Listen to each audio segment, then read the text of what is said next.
This is the Iran War Today, our daily briefing, bringing you up to date with all you need to know on day 58 of the US-Israel war with Iran. Let's start with some of today's key developments.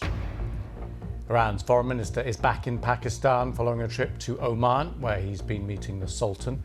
He's due to go to Russia shortly. This after President Trump called off a trip to Pakistan by US negotiators. Despite that, Trump says he's open to talking. So what is America's next move? Comes as Israel carries out further strikes on Lebanon. It says it's targeting sites used by Hezbollah militants. And Iran's foreign minister is back in Pakistan to set out his government's position on potential peace negotiations with the US. Abbas Araghchi has just been in Oman, where he's been meeting the Sultan and calling for a regional security framework free of outside interference. He's shortly due to travel to Moscow. This all comes after Donald Trump cancelled plans for US officials to return to Pakistan. Let's speak now to Jia Gol from BBC Persian, who is in Islamabad for us now. So we know the foreign minister back where you are. What does this mean? Well, I think foreign minister obviously brought back another proposal from Iranian side. When Louis, yesterday he was here, he met the chief of Pakistani army. Iranians said they have offered a comprehensive proposal.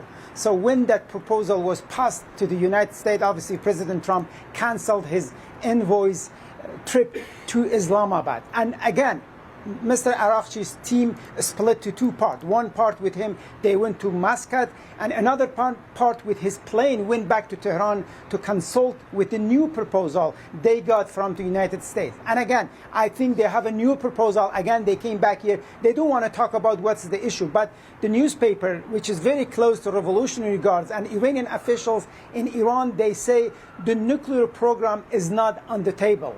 And that is the red line for them. And even one of the newspapers said there will be a new regime in the Strait of Hormuz. It would never be the same as before.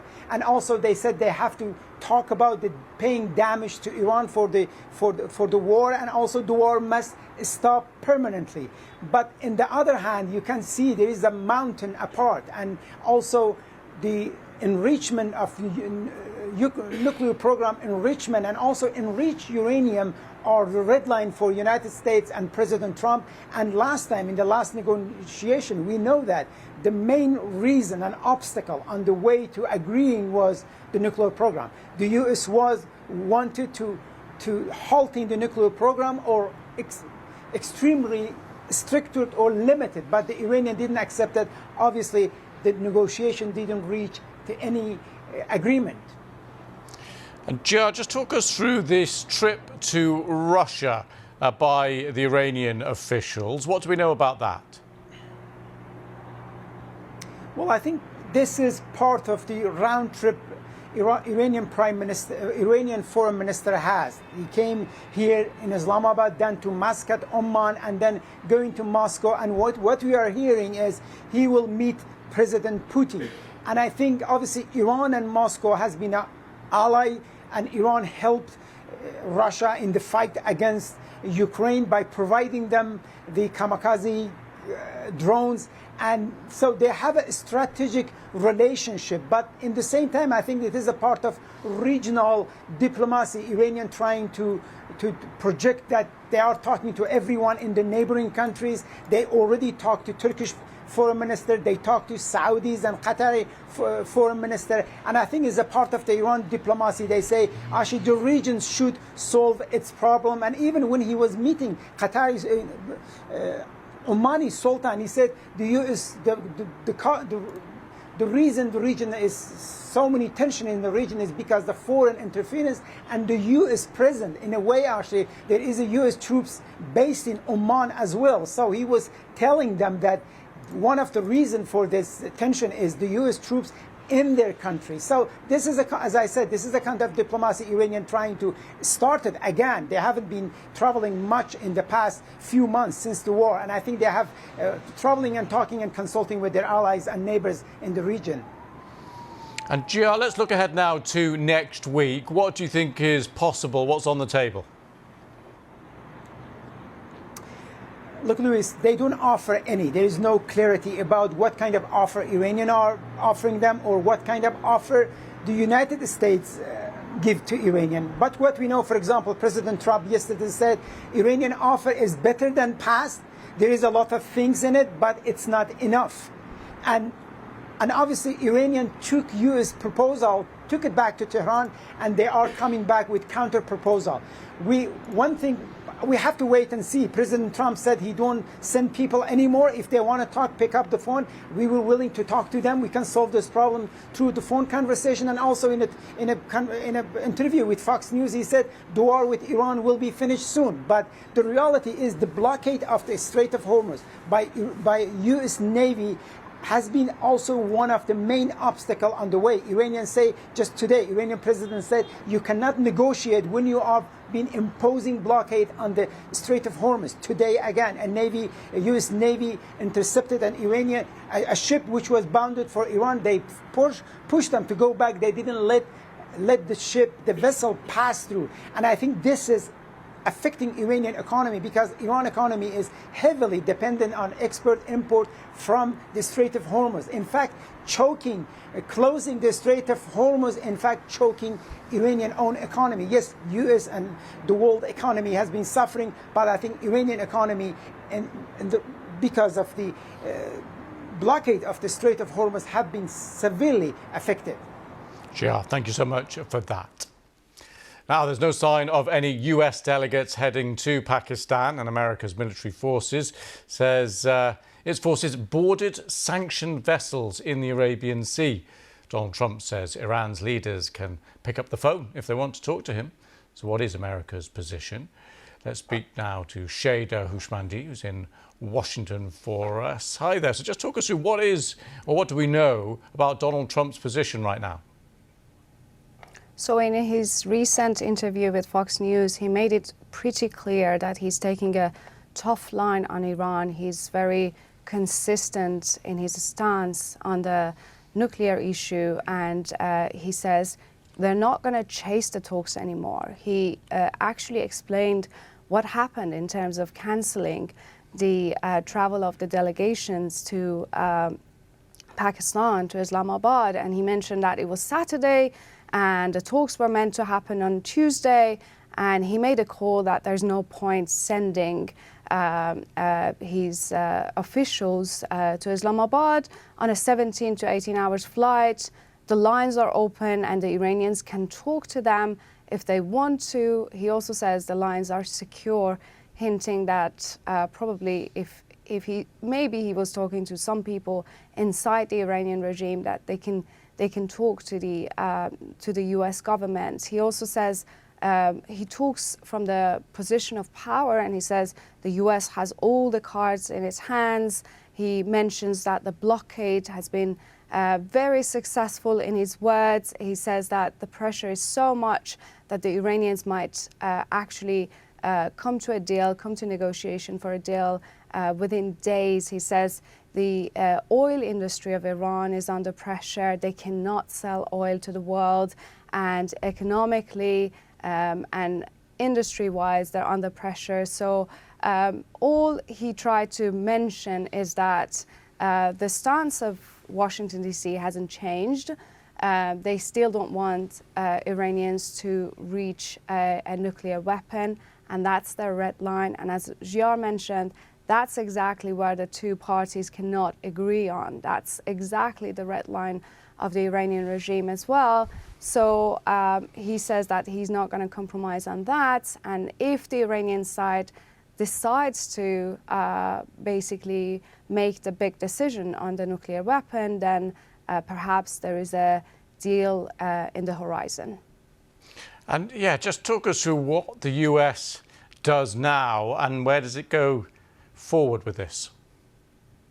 So what we are seeing is that the negotiations and talks have stalled, but it's still moving. So what Donald Trump is trying to signal to the Iranians is that by saying that the lines are open, they can talk, is that the ball is in their court, and really they need to make the next move, perhaps come up with a better suggestion. And he signaled it yesterday as well. He said right after he cancelled the travel of the delegation, 10 minutes after that, the Iranians came with a better suggestion, but that's not enough. So certainly there are some demands that the Americans have basically communicated to the Iranians, and they haven't agreed to them yet. So what Donald Trump is actually waiting on is a signal from Tehran that they're happy to at least compromise on certain points in the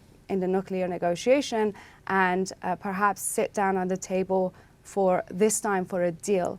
What we know is that both parties, they don't want to go back to tension, and also, frankly, the whole region don't want that, and that's why they're all trying to keep the talks between the US and Iran, and also the clock is ticking for both sides, although Donald Trump is actually reiterating in this interview that time is not on the Iranian side, and they have to be very quick. Okay, thank you, Shana. Well, let's turn now to Lebanon, where Israel has carried out more strikes. Earlier, it issued evacuation warnings telling people to leave 7 villages in the south. Israel says it's targeting sites used by the armed group Hezbollah, which is backed by Iran. Hezbollah does say it's used drones to target Israeli soldiers in the Lebanese town of Taiba. Israel's Prime Minister Benjamin Netanyahu accuses Hezbollah of attempting to dismantle the ceasefire agreement. Hezbollah's violations are effectively dismantling the ceasefire. Therefore, from our perspective, what binds us is Israel's security, the security of our soldiers, and the security of our communities. We are acting vigorously in accordance with the rules we agreed upon with the United States and also, by the way, with Lebanon. And that means freedom of action not only to respond to attacks, but to thwart immediate threats and neutralize emerging threats as well.